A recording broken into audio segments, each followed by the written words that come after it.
Mesdames et messieurs, bonsoir. C'est un jour qui suscite colère, parfois curiosité et témoignage d'un amour inconditionnel. Nous sommes le 14 février, célébration de la Saint-Valentin. Que vaut cette fête? Où en est-on avec sa célébration? D'où viennent d'ailleurs, d'où vient cette célébration? Quels en sont les fondements? On en parle dans cette édition du Débrief de l'actu parce que c'est devenu presque un phénomène de société. On en parle avec des invités qui sont déjà dans ce studio. Je commence par l'abbé Étienne Bakaba, prêtre à l'archidiocèse de Douala et journaliste aussi. Merci d'avoir accepté notre invitation. Merci, bonsoir et bonne fête de l'amour. Docteur Elisabeth Fon, bonsoir. Bonsoir Carole, merci. Jacques Debelle, bonsoir, merci d'être là ce soir encore. Bonsoir et bonsoir à tous les amoureux camerounais. Et nous attendons Maurice Saumon, que vous connaissez très bien, habitué de ces plateaux, lorsqu'on parle des phénomènes de société. Il nous rejoindra donc en milieu de ce journal, de cette émission, pardon. Et dans le journal, vous aurez à regarder le grand dossier de la rédaction de Canal 2 sur la célébration ou non de la Saint-Valentin. Je commence par vous, docteur Fon. Est-ce que c'est un jour ordinaire? Bon, c'est un jour ordinaire, seulement que les couples, les amoureux en font un grand jour. D'accord. Oui, si vous n'avez pas d'amour dans votre couple, ce n'est pas le 14 février que vous allez retrouver l'harmonie. Jacques Debelle, on a beaucoup discouru cette journée sur ce qu'on observe comme effervescence autour du 14 février. Docteur Fon nous dit c'est un jour ordinaire. Vous êtes d'accord avec elle? Absolument, parce que comme elle a très bien souligné, quand on ne s'aime pas tout au long des 364 jours, c'est pas au 365e qu'on devient subitement amoureux, parce que la société de consommation occidentale et capitaliste nous impose une fête sans doute pour faire de bonnes affaires. J'en viens à vous, l'abbé Étienne Bakaba. D'où vient la Saint-Valentin? La Saint-Valentin, c'est la fête de l'amour comme on le sait. Le nom Valentin qui est le patron de cette fête. Valentin, c'était un prêtre.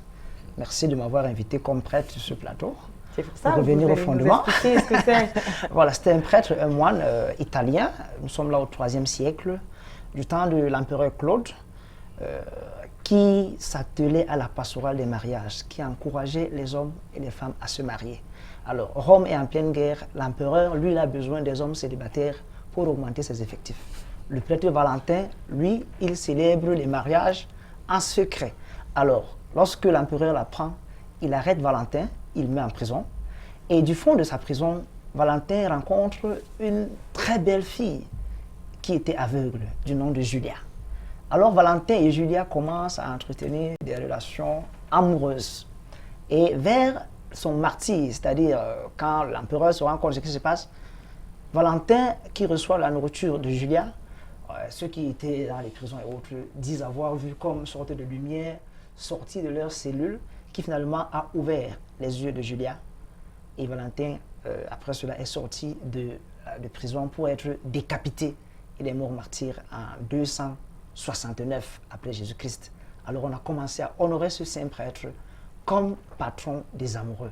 Et il faut dire que l'histoire de l'Église a retenu cela. On en a fait un objet pastoral, parce que dans la société romaine, plus précisément, les mœurs, c'était pas trop ça. C'était des abus un peu partout, des légèretés, les gens ne pensaient plus à se marier.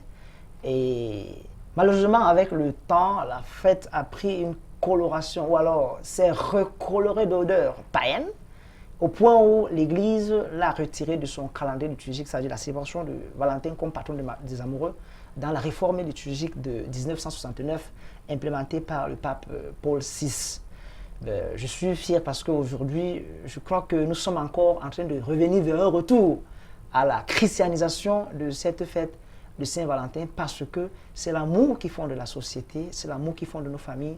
Dieu est amour, Dieu est le centre de l'amour, il est l'amour, et on ne peut pas laisser mourir l'amour, la célébration d'une si belle fête au nom des mauvais exemples ou des contre-exemples qu'on retire ça et là. Je dis la vie, c'est comme un examen. Et quand on a composé, on retient, on retient le nom de ceux qui ont passé. Même s'ils sont moins nombreux que ceux qui ont échoué, on ne dit pas le nom de ceux qui ont échoué, on lit le nom de ceux qui ont passé. Docteur Fon, est-ce que vous voyez un élan de christianisation de cette célébration? Bon, merci Abbé, parce que moi j'ai appris d'où vient la fête. Mais aujourd'hui, si on regarde bien, on se dit que c'est quelque chose de commercial. Et les couples ont tellement banalisé ça que pour eux, si un amoureux, si ton mari, ta femme ne te montre pas les actes de l'amour ce jour, c'est comme si le reste du temps, il n'avait rien fait et ça peut même gâter la relation. Donc je me dis qu'on a commercialisé ça et vraiment, ce n'est pas ce que les gens voulaient au début. Qu'est-ce que les gens voulaient au début? C'est-à-dire, est-ce que ce n'est pas normal pour marquer son amour, pour témoigner son amour, de faire un cadeau, de prendre des dispositions particulières, un jour qui est un jour de l'amour? Ah, Carole, vous savez, aujourd'hui, il y aura les mariages qui vont se casser aujourd'hui. Pourquoi? À cause de cette journée. Parce que les amoureux ont trop d'attentes. C'est-à-dire, j'ai dans ma tête ce que je veux que mon mari fasse pour moi. Lui, il a dans sa tête ce qu'il veut que je fasse pour lui. Et si je n'arrive pas à faire ce qu'il veut, il n'arrive pas à faire ce que je veux, je suis fâchée, je peux casser le mariage, l'orgueil et tout ça. À la longue, est-ce que ça vaut la peine vraiment, Carole? Oui, ça vaut la peine de célébrer la Saint-Valentin. C'est avec cette question que je vous accueille. Merci de nous rejoindre sur ce plateau du Débrief de l'actu. Oui, Carole, je m'excuse pour le retard, mais enfin, pour rien au monde, par amour pour toi, je ne pouvais pas manquer d'être là ce soir. Oh, c'est la Saint-Valentin. Voilà, la fête de l'amour. La fête de l'amour. Oui, je ne sais pas si ça vaut la peine d'organiser cet événement. Une fois de plus, nous allons faire ce que nous avons l'habitude de faire, c'est-à-dire condamner cette imitation servile des modèles importés d'ailleurs. Ça, c'est quelque chose qui est déjà connu et dont on parle toujours et toujours et toujours. Bon, quelqu'un me posait la question de savoir dans une vidéo où il fait de la blague, est-ce qu'on ne pouvait pas fêter aujourd'hui la Saint-Imelon, la Saint-Somo, la Saint. Bon, alors, des événements qui ont eu cours à un moment donné, qui ont marqué l'histoire de certains peuples. Il faut aller dans notre histoire, chercher des personnes. C'est-à-dire qu'il y a quand même des choses qui sont quand même inventées, à valoriser. L'amour. L'amour est une vertu connue de tous comme quelque chose de fondamental dans l'existence des relations humaines. Bon, maintenant, s'il faut valoriser cet amour, faut-il le valoriser uniquement en important un modèle venu d'ailleurs? Et si par exemple on se mettait quelque part et qu'on nous disait par exemple Sundiata Keita avait 50 femmes et que parmi les femmes il y a une qu'elle aimait beaucoup, voici comment il lui a déclaré son amour au sortir d'une guerre par exemple, et que cela soit repris, n'est-ce pas, comme un jour important dans l'histoire de notre civilisation, les civilisations des peuples bantous, des peuples noirs, des peuples d'Afrique, et que cela devienne un jour important. Ce qui est très embêtant dans la notion de Saint-Valentin, c'est on importe l'événement, on importe les caractéristiques de cet événement, et même en ce qui concerne l'aspect tropicalisation de l'événement, on n'est même pas passé là pour. Une dame m'a envoyé ce matin dans mon téléphone des fleurs rouges. J'avoue, je n'en connais pas la signification.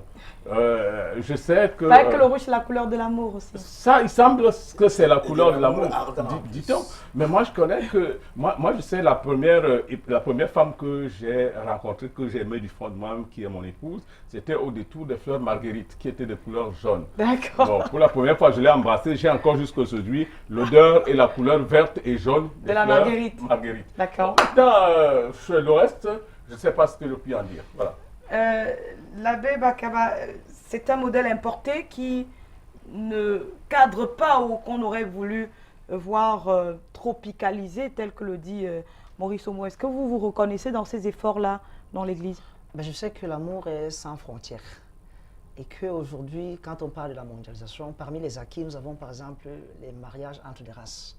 Et quand on se retrouve là, quelqu'un de l'Occident qui épouse un Africain, quel sera le modèle de l'amour? Est-ce que ce sera le modèle à la Sundiata Keita ou alors ce sera de l'amour à Saint-Valentin? Nous sommes dans une société de rencontres. Et donc, dans cette rencontre-là, on s'enrichit les uns les autres. Pour moi, je le dis, il faut sauver l'amour, il faut célébrer l'amour, il faut célébrer la Saint-Valentin avec ce qu'il y a de positif tout autour.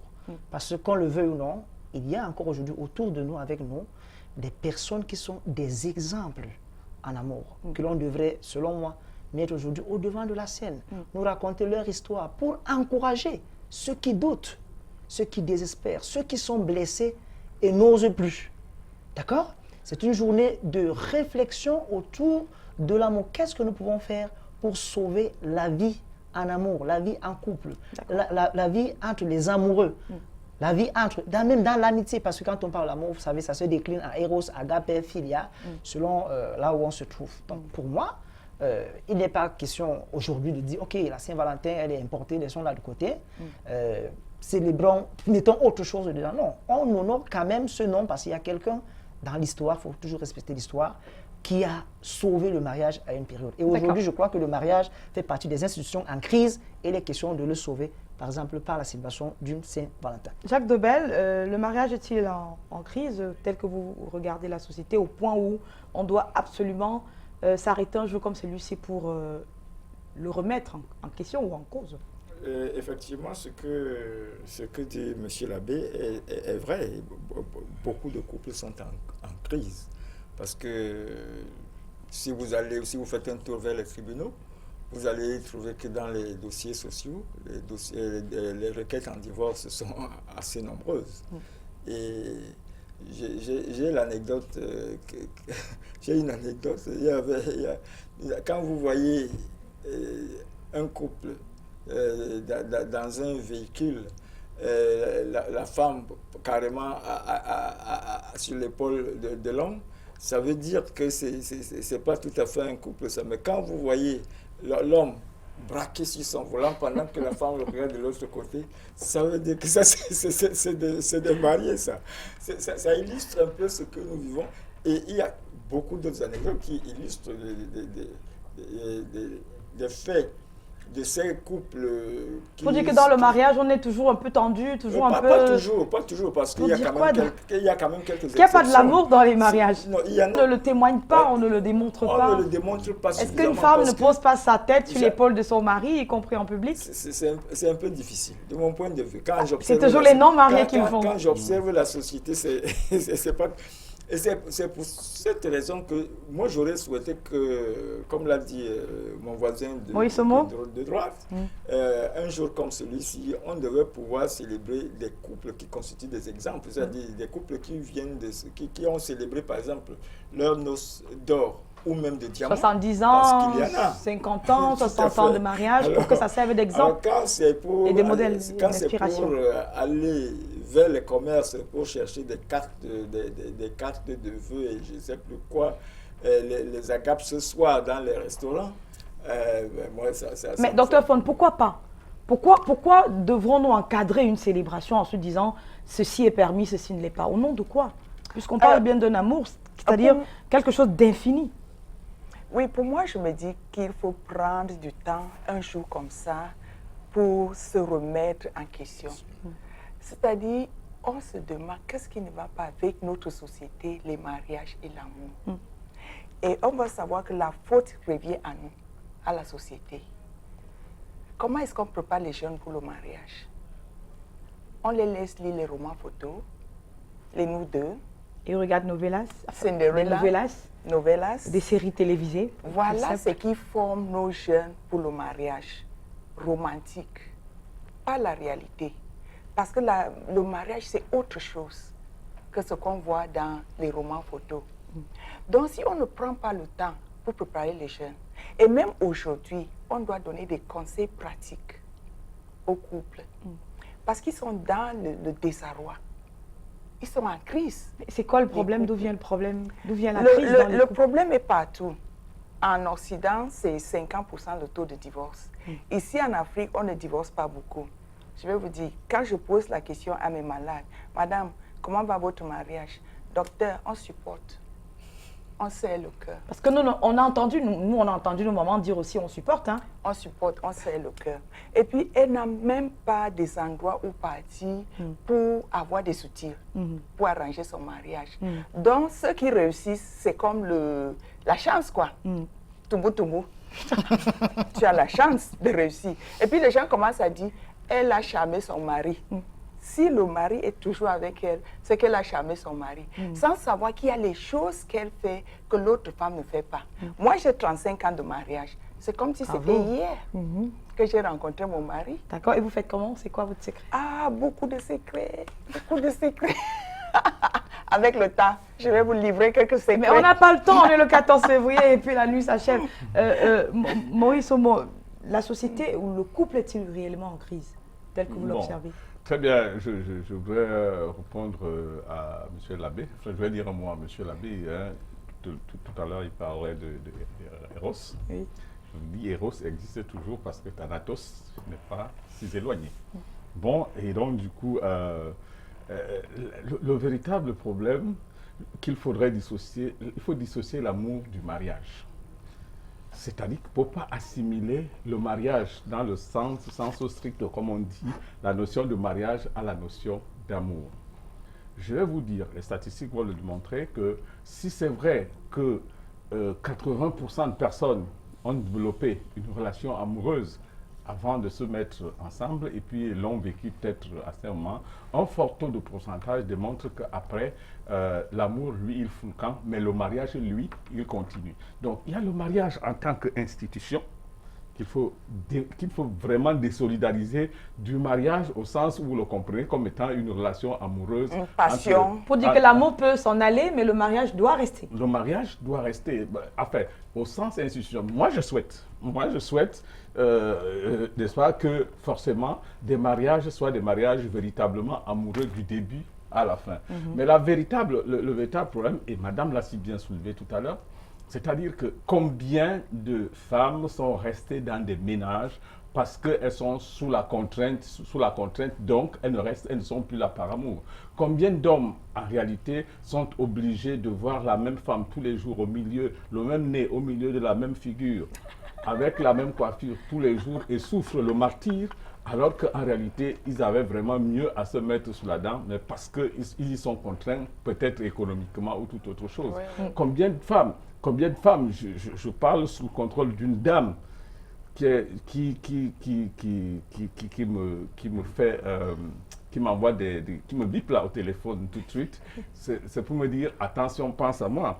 Est-ce qu'elle est vraiment heureuse dans ce mariage? Il faut que l'amour prenne le pas à l'intérieur du mariage pour que le mariage en lui existe. Donc, attention à assimiler le mariage à l'amour. C'est deux choses bien différentes. Monsieur l'abbé, l'Église prépare les jeunes au mariage, n'est-ce pas? Qu'est-ce que vous leur dites? D'abord, de sortir de la culture du provisoire qui tend à s'installer un peu partout et commencer à avoir la culture du définitif, du pour toujours. Je crois que la base, c'est là. On me dira désolidariser, amour et mariage. Moi, je dirais non. Je dirais non. Parce que le mariage, la vie est une construction. C'est comme une maison qu'on bâtit. C'est-à-dire, au départ, on s'assoit, on fait un chantier, on se projette, d'accord? Et il pourrait arriver qu'au fur et à mesure que les enfants... Je vous propose de vivre vous-même cette expérience et vous venez... Il peut arriver que... Monsieur l'abbé ne peut pas vivre cette expérience. Comment ça? L'expérience du mariage? Oui. Monsieur parce que s'il vit un peu cette expérience du mariage, il ne va pas dire la même chose. Pour dire qu'il doit se marier ou pas? Enfin, c'est vous qui le dites. C'est pas moi. Non, ben écoutez, le mariage, effectivement, la vie en couple, c'est comme une maison qu'on bâtit. Au départ, elle a cette couleur. Des années passant, on peut se décider de changer la couleur, mais on reste dans la même maison. On peut avoir des enfants qui sont ajoutés, on ajoute une pièce peut-être à côté, d'accord? Et on le fait toujours à deux. Pour bâtir, n'est-ce pas, sur du roc, n'est-ce pas? Ce roc, c'est l'amour. Si ce n'est pas ça à la base, on bâtit sur du sable. Alors ça s'envole. Bonjour les tribunaux, bonjour, je suis là seulement pour les enfants. Mais même pour celle-là, nos mamans qui dit je suis là seulement pour les enfants, mais il y a aussi une dimension sacrificielle dans l'amour. Pour parler comme le Christ, il n'y a pas de plus grand amour que de donner sa vie pour ceux qu'on aime. Parce que l'amour, il va jusque-là, à sacrifier sa vie. Et donc, il ne faut pas avoir peur de dire aux gens, mais maman, si vous mourrez là parce que c'est seulement pour les enfants, mais ça peut être un acte christique qui peut être spiritualisé. D'accord? Qui peut être pris comme un modèle. Tous les jours quand on se marie, moi j'entends dire, oh, pour le meilleur et pour le pire. Jusqu'à ce que la mort nous sépare. Alors, mais si le pire est là, aimez-vous même dans le pire. Mais il n'y a pas que le pire dans le mariage, il n'y a pas que le pire dans la vie. Autrement, tous ces gens qu'on voit, il y a des couples qui sont heureux. Voici, docteur, qui nous 35 dit ans de qu'elle mariage. elle a fait 35 ans de mariage. Je crois que les gens ont applaudi en entendant ma docteur le dire. Moi y compris. Et voilà, d'accord. Et donc, il faut aujourd'hui orienter Combien Moi, ils sont 35 ans de mariage. Non, non, non. Monsieur l'abbé, il faut faire très, très attention à ce que vous dites. C'est-à-dire qu'il vaut mieux parfois vivre certaines choses de l'extérieur. C'est-à-dire qu'il y a des hommes et des femmes qui disent à leur conjoint, maudit soit le jour où je t'ai rencontré. Pourtant, si on reprend leur histoire individuelle, on se rendra très facilement compte que le jour-là, c'était l'amour à l'état de la perfection. Je vais dire, lorsque vous dites dans le mariage, il y a des bons moments, il y a des mauvais moments. Et que lorsque ces mauvais moments arrivent, il faut peut-être il faut les gérer en quelque sorte. Tout à fait. Non, non. L'être humain par essence est libre. Et la meilleure liberté de l'être humain, c'est de se faire accompagner de quelqu'un parce qu'on en a vraiment envie, on en ressent véritablement le besoin. Alors, se faire accompagner de quelqu'un et en souffrir, et au nom du mariage, je dis cela est absolument absurde. Alors, l'amour, vous dites, c'est le mariage, c'est une construction, un construit, vous l'avez dit. Véritablement, combien de jeunes aveuglés par ce qu'ils ressentent, c'est-à-dire la passion, on appelait le ça provisoire, la culture du provisoire, on fait passionner. La passion. Vous dites qu'il faut même aller jusqu'au sacrifice. Oui, je le dis. Non, on ne peut pas aimer l'autre mieux que soi-même. Ça veut dire quoi? Ça veut dire que si quelqu'un rentre tout de suite avec un pistolet et qu'il veuille tirer sur quelqu'un dans la maison, tu peux m'interposer. Vous, en tant qu'abbé, vous êtes capable de vous interposer et de prendre la balle à la place de la personne. Et de prendre la balle mortelle en votre place. C'est ce que le Christ a fait pour nous, exactement. Oui, le Christ, lui, il peut l'avoir fait avec la possibilité que le Christ avait de ressusciter. Il savait, c'était prévu par les Saintes Écritures. Moi, si je meurs, je ne ressuscite pas. Mais les chrétiens croient aussi à la résurrection. C'est donc ça la véritable situation. Donc, en fait, même dans la charité, toute charité bien ordonnée commence par soi-même. On ne peut pas s'aimer, on ne peut pas aimer l'autre mieux que soi-même. Donc l'amour est tout simplement au deuxième palier des relations entre les êtres humains. La première personne qu'on aime, pour qui on a de l'amour, c'est d'abord soi-même. D'accord. Voilà. Docteur Fon, je voudrais vous entendre sur la question. Je vais vous repasser la parole tout à l'heure, monsieur l'abbé.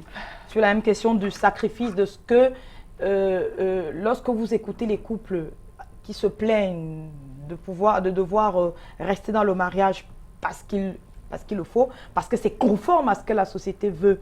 Comment ces personnes, où est-ce que ces personnes trouvent la force pour pouvoir rester là-bas? Est-ce qu'on n'est pas en train de fabriquer finalement des monstres dans la société? Carole, je dois commencer par dire que je gère un centre familial à Akwa. C'est-à-dire je reçois les vrais couples, les vraies familles. Et souvent, leur problème, ce n'est pas un problème de prendre la balle à la place de l'autre. Oui. Leurs problèmes sont beaucoup plus simples. Comme je disais, les gens entrent en mariage sans la préparation. Ils sont amoureux l'un de l'autre et ils entrent en mariage sans savoir comment vivre ce mariage. Pour 30 ans, 40 ans, ils n'ont même pas un plan d'action pour leur vie. Mais l'Église dit que l'Église prépare les mariés. La préparation de l'Église est incomplète parce que souvent, ils n'ont pas l'expérience. En quoi l'expérience est importante dans ce qu'on vous dit? Faites ce que je vous demande de faire et non pas faites ce que je fais. Vous savez, l'Église utilise la Bible. Oui. Et dans la Bible, le mari doit aimer sa femme et la femme doit se soumettre à son mari. Et il y a des exemples dans la Bible d'expériences de mariage que les prêtres partagent avec Bien sûr. les Donc, couples. après ça, on doit donner maintenant les conseils pratiques. Il y a les couples qui viennent au centre. Monsieur, le premier plaint, ma femme ne me respecte pas, docteur. Ma femme ne me respecte pas. Respecter un homme, c'est très vague. Donc la femme dit, docteur, je prépare pour lui. Dans la chambre, je suis là. Je fais tout. Je suis au petit soin, je fais tout. Je suis au petit soin. Je lui donne la permission pour sortir. Je lui donne l'argent des cotisations. Je lui donne même mon salaire. C'est ça. Mais dans la tête du mari, ce n'est pas encore le respect. Donc, normalement, un couple comme ça, lors de la thérapie du couple, l'homme doit exprimer ce qu'il entend par respect. Oui. La femme aussi dit, mon mari ne m'aime pas. Mon mari ne m'aime pas. Alors, qu'est-ce qu'elle entend par aimer? Et elle doit s'exprimer, quoi. Et puis maintenant, c'est des choses qui amènent des conflits dans le couple. Comment gérer l'argent en couple? Comment s'occuper des enfants? Comment discipliner les enfants? Comment exprimer la confiance, l'estime et la gratitude? Il y a les gens qui meurent parce que le mari travaille l'argent, il l'amène à la femme, elle ne sait pas dire merci. La femme aussi prépare tous les jours, elle s'occupe des enfants, le mari ne sait pas dire merci. Il gronde seulement, il gronde seulement, il gronde seulement. D'accord. Monsieur l'abbé, je crois savoir qu'à l'église, lorsque on marie, vous mariez, vous donnez le sacrement du mariage, vous dites à la femme, sois soumise à ton mari, et à l'homme d'aimer sa femme comme Christ a aimé l'église. C'est beaucoup plus que ça. Vous voyez, aujourd'hui, dans l'église, il y a ce qu'on appelle la pastorale de la famille et du mariage. Et dans cette pastorale, je peux vous dire que ce n'est pas toujours les prêtres qui sont les premiers tenants. Parce qu'il y a des couples qu'on envoie, par exemple, se former dans les instituts pontificaux pour la vie familiale. Je vous prends l'exemple du couple Aïcha et Irénée Kola qui sont là. À la cathédrale. Voilà, et derrière, il y a un prêtre, l'abbé Bernard Ronga, qui n'en est que l'aumônier. Donc, la formation des couples vers le mariage, ou pour le mariage, est une formation qui prend en compte tous les aspects de la vie. Donc, ce n'est pas simplement les prêtres. C'est pour dire que ce n'est pas l'expérience des prêtres qui est importante. Il n'y a pas que ça. Deuxième chose, l'Église ne fait pas que préparer pour le mariage, mais elle accompagne au quotidien. Donc, il y a une formation permanente parce que, effectivement, le mariage, la célébration du mariage n'est que le commencement de la vie. C'est-à-dire, au départ, on a aimé une femme dont l'amour est premier, on a aimé un conjoint, d'accord? On s'est conquis. Une fois que la conquête est là, on ne croise pas les bras. La vie commence à ce moment-là quand on a pris l'engagement. Et donc, on ne peut pas abandonner les gens le jour où ils commencent à rentrer dans la vie. D'accord? La formation est comme une sorte d'initiation. Et maintenant, c'est le top. Il faut combattre, il faut aller de l'avant. Et l'Église accompagne tous les jours. Et je dis, jusqu'à la mort. Je crois que ce n'est pas seulement l'Église qui le fait. La société le fait aussi à sa façon. Autrement, il n'y aurait pas votre centre, par exemple, qui s'occupe de la famille. Et moi, je dis, c'est des signaux positifs. Et un jour comme celui-ci, la Saint-Valentin, on doit vraiment lancer des viseurs vers ce côté-là et dire, mais la société, l'Église, croit encore à cette institution qu'on appelle le mariage, parce qu'on a besoin des familles stables pour éduquer les citoyens dont on a besoin demain. Si nous n'avons pas des familles stables, c'est-à-dire des parents capables d'orienter par l'amour, mais alors parce que l'amour illumine, il est comme la lumière de la famille, il est comme le sel qui donne le goût à la vie familiale. S'il n'y a pas ça, on fabrique justement des délinquants qui vont dire, ah, quand je vois mon père et ma mère vivre moi, je ne veux pas moi me marier, je préfère faire mon bien, on reste là, là où ça, excusez-moi le terme, là où ça pète, chacun prend sa route. D'accord. Voilà. Maurice Omo et puis je viens avec Jacques Dobel. Vous savez, la littérature française, depuis Molière, depuis Voltaire, quand on parle d'amour, définit, ils disent l'amour c'est quoi? C'est un élan passionnel. C'est quoi cette passion? Ils appellent ça l'hypertrophie morbide d'un sentiment devenu incontrôlable, envahissant. Oula. Wow. C'est le nom de... Oui, bien sûr. Bien d'accord avec vous, Voltaire. Il y a des mots importants. C'est-à-dire un sentiment devenu incontrôlable, envahissant.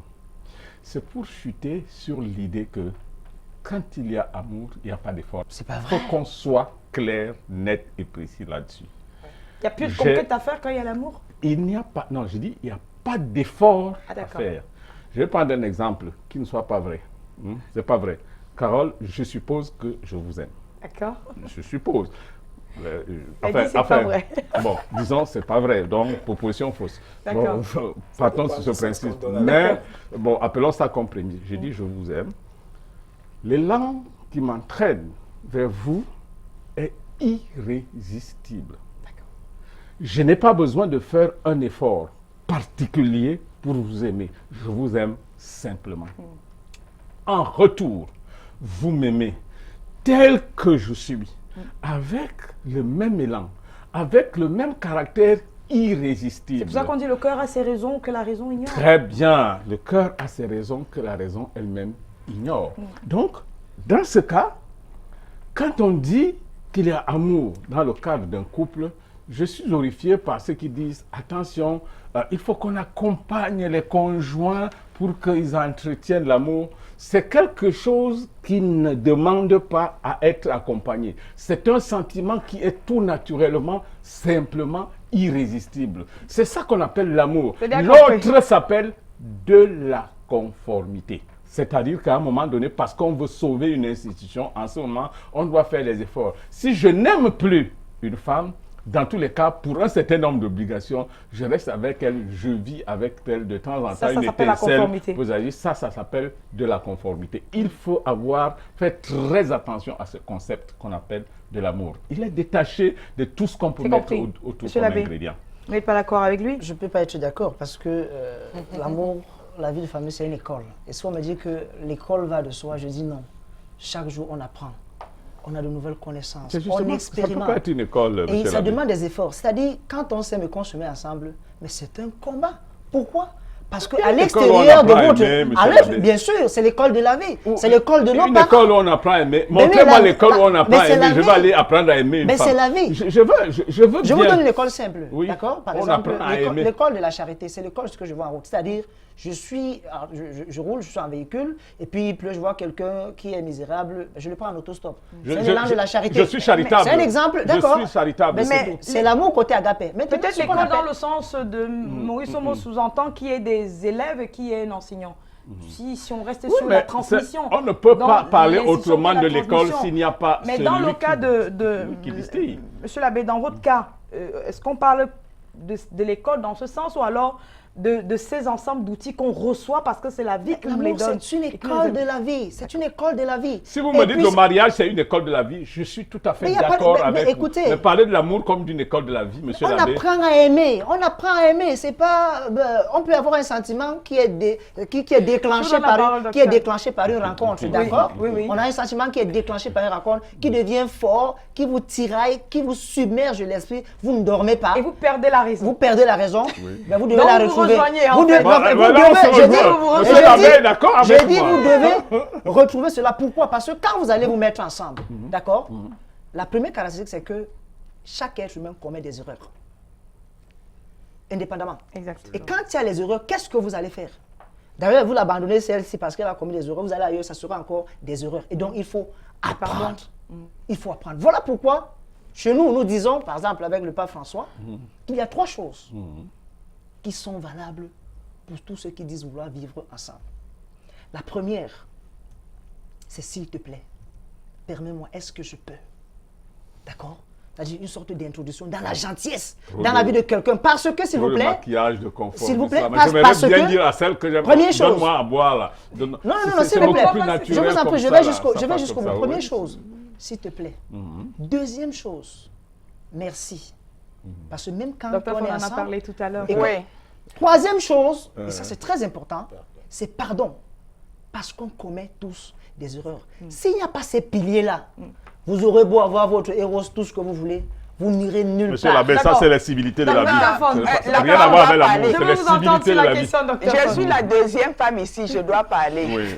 Vous savez, la vérité est que, bon, on dit ça mieux en anglais. After the passion, there's commitment. Parce que la passion vous amène dans le mariage. Je ne peux pas dormir. Vraiment, quand j'ai rencontré mon mari, je croyais qu'il avait le courant sur lui. Parce que quand il me touchait comme ça, c'était le courant. Ça vibrait seulement. Ça vibrait seulement. Une fois. C'était l'amour. Mais après, quand vous conjuguez au passé, on était committed to the relationship. On s'est dit sciemment, vraiment, cette relation, même s'il n'y a plus les étincelles, on est dedans pour le meilleur et pour le pire. Donc l'amour était déjà parti. L'amour n'était pas comme avant. C'est pour vous dire que maintenant, c'est la tendresse. C'est très bien. L'amour a donné place à une tendresse. Oui. Voilà. Donc, si le voltage de l'amour a baissé quand même. Voilà. Le nombre de volts, le même nombre de volts. Parce qu'avant, quand mon mari me rencontrait, il appelle seulement mon nom Elisabeth. C'est tout mon corps qui vibre. Mais après, quand il dit Elisabeth, je dis c'est quoi? Pardon, ne me dérange pas. Mais commitment. Commitment. Voilà la personne avec qui je veux vivre ma vie Il va m'accompagner dans ma vie. C'est tout. Je vais l'accompagner dans Des sa vie. conformités. Et puis, on va faire des choses autour de notre couple pour que ça soit un bon voyage. C'est tout. Jacques Par Debelle, amour. est-ce que l'amour, la conformité... Monsieur l'abbé, vous est-ce forcez que tout madame ça- à dire ce qu'elle ne voulait pas dire. Ça. Est-ce que tout ça ne peut pas être mis ensemble, Jacques Debelle? Moi j'ai plutôt envie, Carole, de poser la question à madame, de savoir, vous savez, nous sommes en train de parler de l'amour d'un couple. Mais vous savez qu'aujourd'hui, il y a beaucoup d'intrusions dans les ménages. Et quand je parle d'intrusion, je ne sais pas, 35 ans durant, madame, comment avez-vous pu gérer les intrusions des parents et même, c'est sans doute pas votre cas, et dans les couples recomposés, où l'homme et le mari vient avec ses enfants, la femme vient avec ses enfants, les deux se rencontrent, tout le monde est là. Comment est-ce qu'on arrive à gérer ce genre de choses dans un jour comme celui-ci, par exemple? Vous savez, souvent dans un mariage, ce que je vois, quand les gens sont entraînés par la passion, ils entrent dans le mariage, ils rencontrent la réalité du mariage. Vivre tous les jours. Se réveiller, aller au travail, s'occuper des Apercevoir enfants, le même nez s'occuper dans des le enfants, nourriture. s'occuper de payer les loyers, l'électricité, comment gérer l'argent et tout ça. Et puis, souvent, la passion n'est même pas là. On peut dormir 3-4 jours sans avoir des rapports sexuels.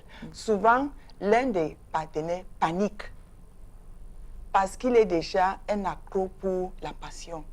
Il veut la passion. Il se demande, est-ce que je vais vivre 40 ans Avec cet homme-ci ou avec cette femme-ci? avec cette femme-ci, sans passion, sans cette vibration et tout ça.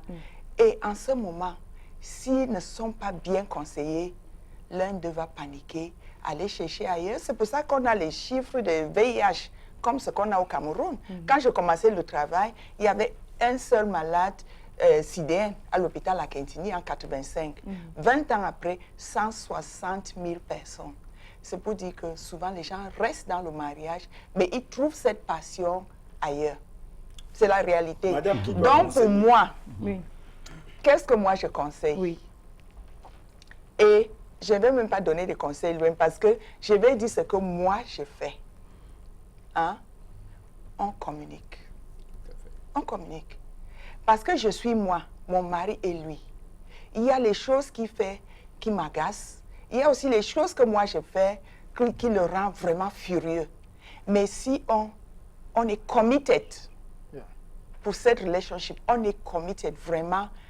Moi, je ne vais pas partir de ce mariage où la belle famille va venir. Ah oui, j'ai vécu avec ma belle-mère 7 ans. C'est pas facile. Et on doit préparer les couples pour ça. Pour leur dire que ça ne sera pas facile. Mais, madame... Dans une école.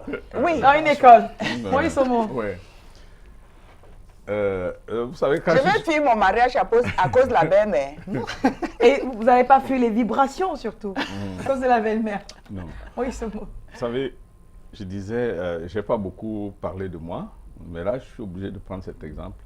Je disais à mon épouse il n'y a pas longtemps, je disais que je pose sur toi aujourd'hui 26 ans, après 26 ans de vie commune, je pose sur toi exactement le même regard que j'ai posé sur toi le premier jour où je t'ai rencontré.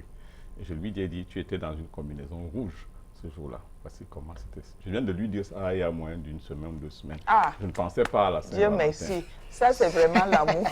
Attendez.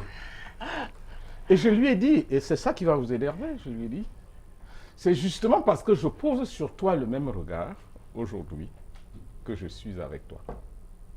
C'est parce que je pose sur toi aujourd'hui le même regard que je suis avec toi. Commitment. Si je posais un... Non, not commitment. Commitment, c'est ce que j'appelle en français du conformisme. Exactement. C'est-à-dire que nous devons nous supporter et nous accompagner, arranger certaines choses sur lesquelles nous ne sommes pas d'accord pour Exactement. continuer. Exactement. Et Joss m'a dit, ça c'est se conformer. Arrondir les angles. Parce que, arrondir les angles, parce que rien nous de sommes dans négatif. une relation et nous sommes un peu comme condamnés à continuer cette relation. Des enfants sont nés et tout de suite. Ce que moi, Il y a le je regard de condamne, la société sur nous aussi. ce que je condamne, et j'ai dit à ceux qui veulent m'entendre, j'ai dit, le jour où je ne peux plus avoir envie de mon épouse, comme au premier jour où je l'ai rencontrée, je me sépare d'elle. Et je lui demande la même chose. Si un jour, tu n'as plus exactement, pour prendre à votre concept de vibration, si vous ne ressentez pas exactement la même chose, si tu ne ressens pas exactement la même chose que tu as ressenti sur moi, dans nos premiers moments où nous sommes rencontrés, je préfère que tu me le dises tout de suite. Que l'amour a foutu le camp. Que l'amour a foutu le camp. Quand l'amour a foutu le camp, il faut que les gens cessent d'être ensemble. Ça, c'est la prison de la vie dans laquelle les gens sont. Au nom d'une institution. Monsieur l'abbé n'est pas d'accord. Au nom d'une institution qui s'appelle le mariage. Le mariage est une institution de Dieu, certes, mais une institution de Dieu qui a été faite pour la procréation. Dieu n'a pas dit, allez, même s'il n'y a plus d'amour entre vous, il a dit allez et restez ensemble forcément. Ah oui, il a dit d'abord allez aimez-vous d'abord, hein, oui. Et puis le reste va venir. Non pas allez faites des enfants même si vous ne vous aimez pas. Attention, c'est assez compliqué. Monsieur l'abbé, vous n'êtes pas d'accord? Bien, parce que je ne suis pas d'accord parce que quand je vois deux parents qui passent, des parents, oui. Donc, quand je vois mes parents qui sont là, je me dis, je m'adresse aussi à mes petits frères ou à mes équiparés qui sont à la maison, qui ont du mal à se marier, qui doutent. Et je suis là pour les assurer, pour les dire, mais vous avez deux exemples devant vous, n'hésitez plus. Sortez de ce que j'appelle le provisoire et commencez à vous bâtir dans le définitif parce que c'est possible. Si les autres l'ont fait dans leur contexte, avec leurs difficultés, vous pouvez et vous devez encore le faire aujourd'hui. Donc, il faut toujours ouvrir la vie à ce que nous appelons l'espérance. C'est-à-dire, il y a... Y compris quand l'amour a foutu le camp dans un mariage dont parle mais Maurice bien Omo. sûr, quels sont les fondements du mariage? Je dis bien tous les jours, même quand c'est beau, vous allez devant un officier, on crie partout pour le meilleur et pour le pire. Mais arrêtez donc de dire pour le pire. Mais si on le dit déjà... mais si on dit seulement pour le meilleur, ce n'est pas un mariage. Monsieur l'abbé, c'est des ça formules n'ira nulle consacrées. Quand ça mais va dans le pire, personne ne va plus vouloir rester là. Non, mais personne c'est pas ne veut vrai. rester là. Vous savez, le pire, docteur qui a côté ne va pas nous dire vous allez rester avec une femme qui tente de vous empoisonner tous les jours. Vous restez avec elle à la maison. Vous n'allez pas nous dire qu'il n'y a jamais eu des difficultés. Il n'y a jamais eu de difficultés. Peut-être qu'il y a une gradation du pire, non? Il y a une gradation du pire. Non, le pire, c'est l'étape suprême du mal-être. C'est-à-dire que quand il y a le pire, ça veut dire que tu restes avec un homme, tu sais qu'à tout moment, il peut prendre le fusil, tabac, tu restes avec une femme, vous êtes dans le pire parce que c'est possible qu'elle te mette un peu de poison dans la nourriture. Est-ce que vraiment, au nom du mariage, au nom de ce que le maire a dit que pour le meilleur et pour le pire, ne soyons pas extrémistes. Ne soyons pas extrémistes. Mais c'est ça qui parle en disant le pire, c'est l'extrême. Restons dans ce qui... Peut-être 10% des couples. Mais quand les couples ont des problèmes, 90% de temps, c'est parce qu'ils ont des petits problèmes et ils veulent une solution. Vous comprenez, non? Pas de problème. Voilà. Pas de problème. Ce qui fait que... Mais ça, c'est ceux qui recherchent les conseils. Parce qu'il y en a qui restent avec leurs problèmes et ça s'empire. L'amour est caché par les problèmes, les conflits, les problèmes. Qui s'amoncellent, non? Voilà. Donc, qui viennent, il y a des gens qui divorcent. Et peut-être après 10 ans, ils reviennent parce qu'ils ont... Parce que l'amour est resté. L'amour est demeuré. Voilà, parce que l'amour est resté. Mais quand l'amour est parti, les gens ne reviendront plus jamais ensemble. Je pensais qu'on aimait une personne avec ses qualités et ses défauts. Non, ça c'est des formules consacrées parce qu'il n'y a pas d'être humain sans qualité, il n'y a pas d'être humain sans défaut. Donc quand vous acceptez quelqu'un, quand vous dites je suis amoureux de toi, en le disant vraiment, dites-vous que vous êtes aussi amoureux de ses défauts. D'accord? Que vous tombez amoureux de lui, de tout, qu'il a une tête qui est comme ça, parce que vous l'aimez aujourd'hui. Il a ses cartes. Monsieur l'abbé, le jour où vous irez faire la cour à une femme, vous viendrez me dire que vous ne lui direz même si vous connaissez. Non, je ne taquine pas l'abbé. Non, j'ai dit le jour où l'abbé ira faire la cour à une femme, je vais voir s'il dira à cette femme, vraiment, vous avez les défauts, ou bien voici quels sont mes défauts. Mais bien sûr, si on aime quelqu'un, on doit lui dire, je trouve que ce que tu fais, la sincérité, la vérité. Parce que si l'on construit, s'il vous plaît, si l'on construit une relation sur la base du mensonge, du camouflage, c'est-à-dire, vous voyez que votre époux, il rentre tard, ça ne vous plaît pas. Vous ne lui dites rien, pas d'observation, rien. Et ça vous ronge. Ça vous ronge. Mais vous êtes aujourd'hui là, la Saint-Valentin, lorsque vous mangez ensemble, vous regardez, enfin, vous dites vraiment, chérie, il y a 6 mois, j'ai observé que tu as changé, parce qu'avant, tu rentrais trop tard, et là, je t'en félicite, va de l'avant. Oui, c'est bien. Ou alors, je souhaite que cette année, il y a ceci qui n'a pas bien marché. Je suis d'accord. Est-ce qu'on pourrait, ainsi de suite. Parce que c'est cela qui fait ce qu'on appelle, je dis encore l'amour, c'est une construction. Quand la peinture Là, par tend à contre, se je peux pas changer, être d'accord. on la remplace pour que la maison demeure toujours Je belle. suis amoureux par essence. C'est un sentiment. Il est en moi, il est profond, il ne se construit nulle part. Je vois cette dame. Mais c'est pas un acquis je suis Mais est-ce définitif, qu'il se ça. amoureux. consolide? Est-ce qu'il y a des Enfin, choses qui à consolider ajoutées avec à le l'amour, le fait perdurer? Il n'y a pas dit parfois aussi que l'amour c'est un n'est feu, pas non, comme sur une lequel il faut injection souffler qu'on pour- met en quelqu'un à une dose homéopathique. C'est-à-dire que l'amour, ce n'est pas quelque chose qui est graduel. L'amour, c'est un sentiment. Quand il est là, il existe, il est le même, il a les mêmes caractéristiques. Je vous aime, un point, un Mais est-ce qu'il n'y a trait. pas, Maurice Omo, vous dites l'amour s'en va. Pourquoi il s'en va? L'amour s'en va parce que, en fait, quelquefois, l'amour est bâti sur des illusions. C'est-à-dire qu'on a l'impression d'aimer quelqu'un. En réalité, ce n'est pas de l'amour. Il y a ce qu'on appelle de désir. Une femme bien bâtie comme la femme que j'ai en Docteur face de moi. Elisabeth Comme la femme de Monsieur Fon. Très bien. L'épouse de Que Monsieur Monsieur Fon. Fon, que Voilà, Monsieur Fon Monsieur fait Fon. l'effort pour la garder Mais comme il est- ça. j'ai dit que Monsieur 45 ans. Monsieur Fon a La beaucoup de précision chance. vaut la peine. Monsieur Fon a beaucoup de chance. Il a beaucoup de chance. Je dis oui. C'est-à-dire que là, je peux la voir telle que je la vois bien bâtie. Je dis, mais Seigneur, et ça, j'ai en tant qu'être humain, en tant qu'un homme, n'est-ce pas, j'ai Les vibrations. oui, une vibration, Cette en fait, vibration arrive. qui a une forme d'envie. Une envie. Je la déshabille, je vous déshabille, c'est-à-dire que je vous vois, je vous déshabille des yeux. Je m'imagine ce que vous pouvez être déshabillé. Vous Ok, voyez, oh. ça c'est des choses qui arrivent et qui relèvent de ce qu'on appelle l'envie. Et n'a rien à voir avec l'amour qui lui est enfui au plus profond de l'être et qui n'a aucune justification ni de vos formes, ni de votre accoutrement, ni de quoi que ce soit. C'est tout simplement un sentiment qui est enfui de moi et qui n'a aucune Merci. justification pour s'exprimer. Monsieur l'abbé. On est devant un prêtre. J'ai rencontré hier- On ne doit pas S'il vous dire. plaît. J'ai rencontré hier à l'esplanade de la cathédrale Oui. un couple, le couple Ekoka, à qui je fais coucou, qui a déjà près de 50 ans de mariage. Oui. Et quand je parlais avec M. Ekoka, je dis, mais papa, depuis que je vous connais, je les connais depuis une dizaine d'années, j'ai l'impression que chez vous, il n'y a jamais de problème. Qu'est-ce qui se passe? Vous marchez toujours ensemble? Vous allez mourir ensemble un jour? Mais qu'est-ce qui se passe? C'est quoi cette histoire-là? Il me dit, mon fils, tu sais, quand on s'aime vraiment, à la fin de la vie, on commence à devenir comme frères et sœurs. On se ressemble même déjà. Pourquoi? Parce que on a appris à assumer les erreurs des uns et des autres, les joies des uns et des autres. On devient comme confondus. D'accord? J'ai dit bravo. j'ai Parfois appris- même physiquement, on se ressemble. Hein. Oui, j'ai appris quelque chose aujourd'hui. Mais pour qu'on arrive à cela, il faudrait déjà qu'on connaisse ce qu'on aime. Vraiment, si on dit on aime sans connaître, il y a danger. Moi, je l'aime parce que je connais aussi ses erreurs et ses défauts. Vous savez, généralement, quand un homme va vers une femme, n'est-ce pas? Il se dit, ok, je vais épouser cette femme en espérant que vraiment qu'elle ne change jamais. Parce que je l'aime comme elle est là et je souhaite qu'elle reste ainsi tous les jours. C'est justement l'erreur que la majorité des couples font. Tous les jours de la vie. Mais avec le temps, le rire s'amortisse, elle va se mécontenter. Et elle change. Elle change. Ouais. Elle finit toujours par changer. Je l'aime la comme femme- elle est. Et la Bon, femme, après, et quand, quand la femme, elle n'est plus ce qu'elle est. et là, la On ne femme, l'aime la plus. femme, à Voilà. contrario, elle se dit, ce monsieur, je vois qu'il a tel défaut, il a ci, je l'aime, j'espère qu'il va changer. Avec le temps, on se rend compte que Les défauts monsieur s'empirent. n'a pas changé. Ouais.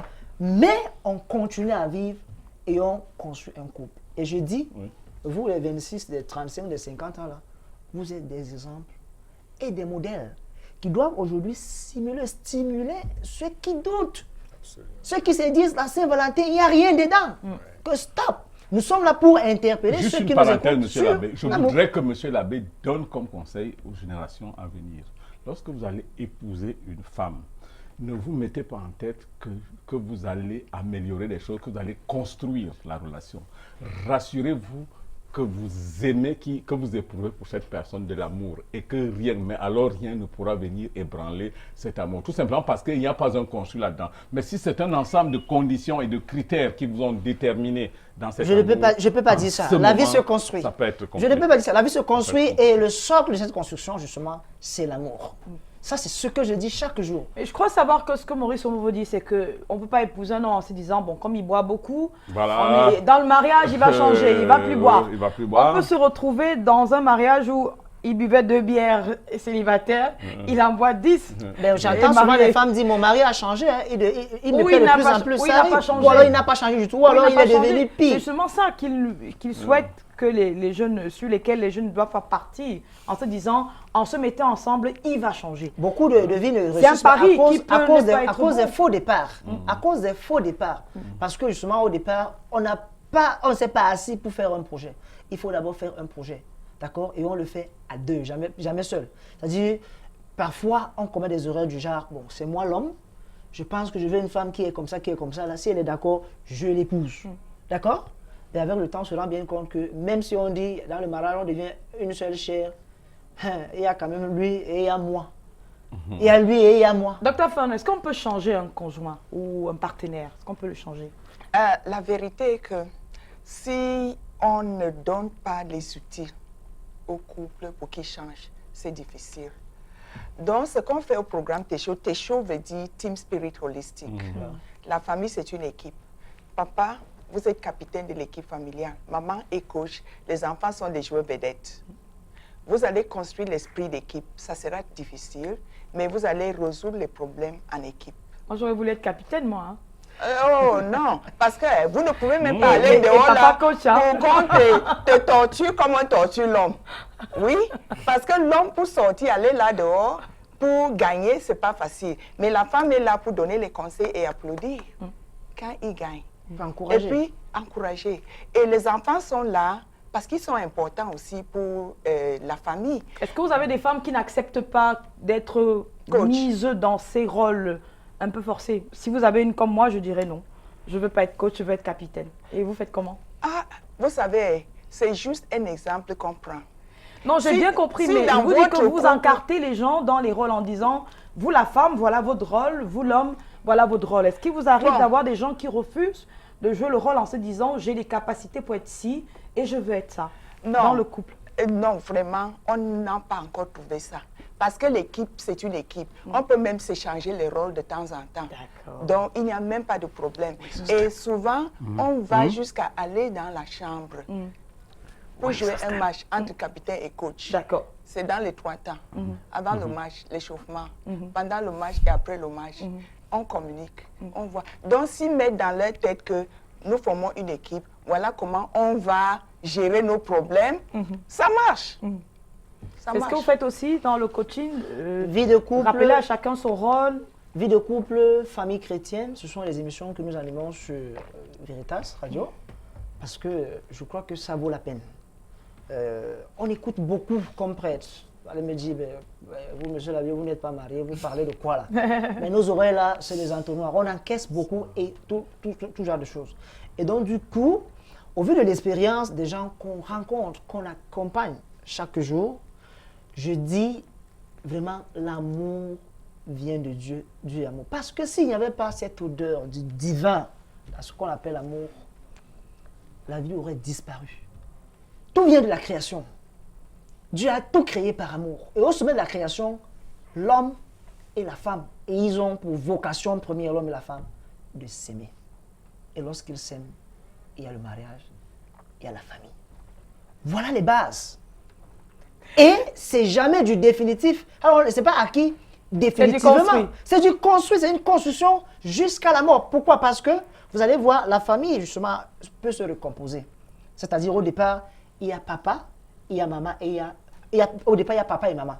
À un moment, il y a papa, maman et les enfants. Et il pourrait arriver un moment où il n'y a que papa et les enfants, ou alors maman et les enfants, ou alors papa et maman seulement. Tous les enfants ne sont plus là. Pour les raisons diverses. La mort, le travail, je ne sais pas quoi. Mais ça reste des familles. S'il n'y a pas l'amour à la base, ben ok, donc comme votre père est mort, chacun se cherche. Je ne vous avais pas épousé, j'avais épousé votre père. Il n'est plus là aujourd'hui. La notion trop large que vous avez de l'amour m'inquiète. Vous savez, l'amour, c'est autre chose que ce qui peut se passer lorsque, par exemple, dans un couple, il n'y a plus un des parents. Et le rôle que l'un des parents qui est restant va assumer auprès des enfants, ce n'est pas de cet amour dont il est question lorsqu'on est dans les histoires de Saint-Valentin. Pourquoi? J'aime pas beaucoup la notion de Saint-Valentin, mais je voudrais la restituer dans le contexte. C'est-à-dire que quand on reprend dans l'histoire, l'amour dont il est question, c'est que le sentiment affectif, parce qu'on appelle ça l'affection. L'affection, c'est différent de l'amour. Les gens font ce qu'on appelle des extrapolations terminologiques et mettent n'importe quel concept en lieu et place d'un autre. Ce que j'ai pour mes enfants, ce n'est pas de l'amour, c'est de l'affection. Et mes enfants éprouvent pour moi une certaine affection. Nous entretenons un lien affectif. Mais par contre, si j'aime Docteur, vraiment, je ne sais pas pourquoi j'ai toujours envie de dire ça depuis que... Vraiment, il faut laisser la femme de monsieur Ford tranquille. Alors, si je le dis, c'est un autre type de sentiment qui s'appelle véritablement l'amour. La possibilité de faire un certain nombre de choses avec elle qui ne peuvent pas se faire avec des enfants ou avec les par parents. exemple. Donc, il faut distinguer la relation affective, l'affection que les uns peuvent éprouver avec les autres dans le cadre d'une relation paternelle et le sentiment d'amour, c'est-à-dire que le ressenti amoureux qu'un homme ou une femme peut avoir vis-à-vis d'un autre être. Et moi, je dirais l'amour est inclusif. C'est-à-dire que dans l'amour entre un homme et une femme, il y a de l'affection, sans se réduire à ça. Il y a du sentiment. On aime quelqu'un parce qu'on éprouve aussi des sentiments pour la personne. Donc l'amour est totalitaire, il est englobant, il y a tout ça dedans. C'est-à-dire que s'il n'y a pas ça, il n'a pas de contenu. Il est vide et il ne peut pas tenir. À la première difficulté, tout s'envole. Donc il faut que ceux qui disent vraiment, je n'ai pas eu cette chance-là de me marier, ou d'avoir une femme. Non, vous êtes encore jeune, ça va arriver. Je ne sais pas. Je ne sais pas, mais je ne crois pas. Je suis déjà marié à l'église. Je suis parmi ceux qui essayent de... Non, moi je suis pas savoir qu'il est l'abbé. Il est abbé. D'autant plus que... Mais nous sommes en train de discuter avec le pape en ce moment pour que... Les prêtres se marient. Par exemple. Ça va résoudre beaucoup de problèmes. Ça n'aura rien d'original. Quand il viendra ici la prochaine fois, il parlera d'autorité parce qu'il aura lui-même vécu cette situation. Non, ça n'aura rien d'original parce que les prêtres sont restés mariés ou célibataires pendant plus de 1000 ans. C'est-à-dire jusqu'à 1059, nous avions dans l'église catholique des prêtres mariés, pères de famille, et des prêtres célibataires dont chacun choisissait. Donc le célibat optionnel était là. Je choisis ou je ne choisis pas. Ça a eu les succès, non, ça a eu les succès que ça a eu, mais ça a aussi eu ces choses que ça a eu. Aujourd'hui, nous sommes là. Parce que moi, pendant que nous causons, là, je viens de recevoir un message comme vous. Toi, tu ne peux pas faire. Moi, je viens de recevoir. Il y a quelqu'un qui me dit que, mais ton abbé là, il est très mignon. Est-ce que le mannequin de Jésus. Donc, moi, je crois à l'amour. Pourquoi? Quand je le dis, c'est parce que bon, je prends l'exemple. Mes parents, avant que mon papa ne parte en 2017, ils ont fait 52 ans de mariage. Wow, d'accord? Félicitations. Donc, je suis le fruit de 52 ans de mariage avant que mon papa ne s'en aille. Il a une expérience à partager, Maurice Aumont. Voilà. Une famille ou monsieur. Et donc, il n'y a pas que ça, j'en connais. Des exemples, j'en connais tellement. Et je dis, gloire à Dieu. Et si je me trouve comme ça sur un plateau le jour de la Saint-Valentin, à parler de l'amour à ceux qui nous suivent, mais c'est pour leur dire, l'amour est possible. Travaillez pour l'amour. L'amour, seul, le monde a été sauvé par amour. Le Christ nous a sauvés par amour. Et nous, aujourd'hui, nous devons sauver notre monde, notre société, par amour. Et cet amour, l'une de ses meilleures manifestations, c'est cette relation mystique même qu'il y a entre un homme et une femme qui se disent « Je t'aime ». Nous allons vivre jusqu'à ce que la mort nous sépare. Et ça, c'est un engagement courageux. Moi, avec mon épouse, je n'ai pas dit que même la mort ne nous séparera pas. Parce qu'on va se retrouver après la mort. Voilà, ben, sauf que si vous partez, et puis son corps se remet à battre après. Tu appelles ça elle est libre. Alors nous le trouver parce que nous nous aimons. Il y a de l'amour. Okay. Voilà, ça c'est l'amour. Sauf que la parole de Dieu dit que là-bas, il n'y a plus de mari et que le mariage est ordonné pour les biens terrestres. C'est-à-dire que quand vous mourrez, chacun va de son côté. Et si on reste dans les circonstances chrétiennes, vous pouvez bien être mari et femme. Vous mourrez, un va à l'enfer, l'autre va au ciel. Mais Carole, ce qu'on doit dire au couple ce 14 février est quoi? Justement, on sort par là. En faire un grand jour, plus grand que les autres.